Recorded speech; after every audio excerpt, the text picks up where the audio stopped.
Hello, everyone. Welcome to the Newsbrowse News broadcast. According to Xinhua, U.S. President Donald Trump stated on Tuesday that he is not yet ready to withdraw American military support from efforts to force Iran to reopen the critical Hormuz Strait, but called on allies to assume a more significant role. Speaking to CBS News, Trump reiterated his frustration with key U.S. allies, such as Britain, for refusing to participate in the U.S.-Israeli war with Iran. He downplayed risks in the waterway, despite ongoing Iranian retaliatory strikes, and criticized NATO allies, suggesting they should secure oil supplies themselves.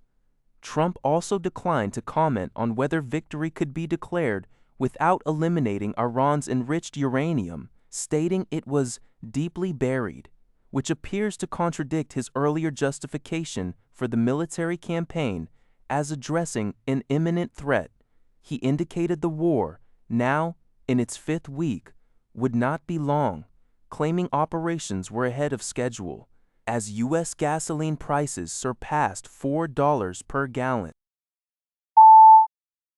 According to 51ZN, on March 34th, U.S. Defense Secretary Hegseth announced at a Pentagon press conference that President Trump will ultimately decide the fate of NATO after the conclusion of the ongoing Iran war. Hegseth highlighted that the willingness of U.S. allies to contribute has been clearly exposed, echoing Trump's view that an alliance where partners are unwilling to stand together is effectively defunct. Earlier, the same day, President Trump took to social media to criticize France for hindering military cargo flights to Israel and for its lack of cooperation in military actions against Iran, vowing that the U.S. would remember this. He also admonished the United Kingdom for its refusal to join decapitation operations against Iran despite facing aviation fuel shortages, urging them to secure their own oil. Trump declared Iran basically crushed, with the hardest part over.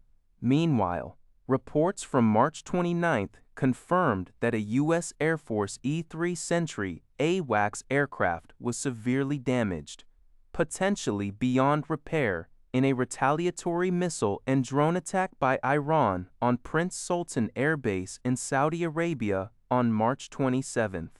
Despite official U.S. silence, multiple photos and satellite imagery corroborated the incident, which was later in the plainly admitted by anonymous U.S. media sources. An NPR report on March 30 further revealed that a second E-3 Sentry was also damaged, with a dozen U.S. soldiers injured, some seriously. Given that only 16 E-3 Saiyans remained in the U.S. Air Force inventory after 2023, with at least 6 deployed to the Saudi base during the current airstrike campaign against Iran, the damage to 2 of these aging aircraft will significantly strain the fleet's operational capacity. Iran's foreign minister also posted photos of the damaged E-3, asserting Iran's respect for Saudi Arabia, but targeting hostile aggressors, and called for the U.S. military's expulsion. According to GG Press, the New York stock market experienced a significant surge on the 31st. The Dow Jones Industrial Average, which is comprised of 30 blue-chip stocks, saw its gains temporarily exceed $1,000 during trading. This rapid rise reflects a notable movement in the market. China and Pakistan have jointly unveiled a 5-point initiative aimed at restoring peace and stability in the Middle East. According to Joyan Tonswensha, this proposal, made after a meeting between Pakistani Deputy Prime Minister and Foreign Minister Ishaq Dar and Chinese Foreign Minister Wang Yi in Beijing, calls for an immediate cessation of hostilities to allow humanitarian aid into war-affected areas, as well as the swift commencement of peace talks. The initiative also emphasizes ensuring the safety of non-military targets, protecting navigation in the Strait of Hormuz, and upholding the primacy of the United Nations Charter. Both nations affirmed that dialogue and diplomacy are the only viable options for resolving conflicts.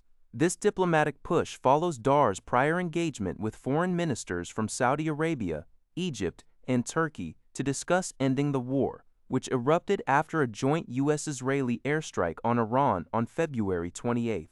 While the U.S. claims negotiations are ongoing, Iran has denied formal talks but reportedly submitted a response to a 15-point peace plan from U.S. President Trump via Islamabad.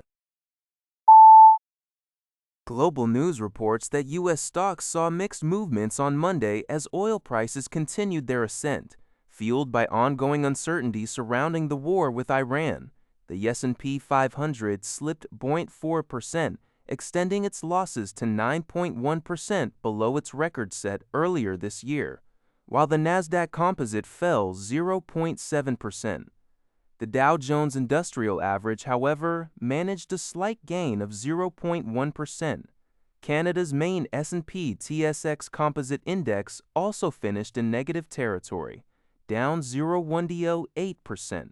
Contributing to market caution were 80 rebels entering the conflict and President Donald Trump's contradictory statements regarding progress in talks, while simultaneously threatening Iranian power plants and the Strait of Hormuz.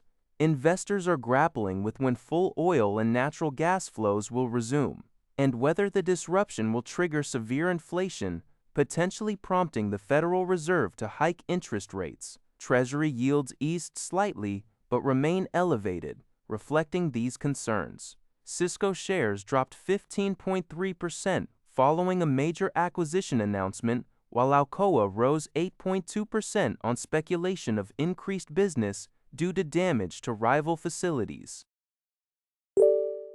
That's all for this video. Thank you for watching. See you in the next video.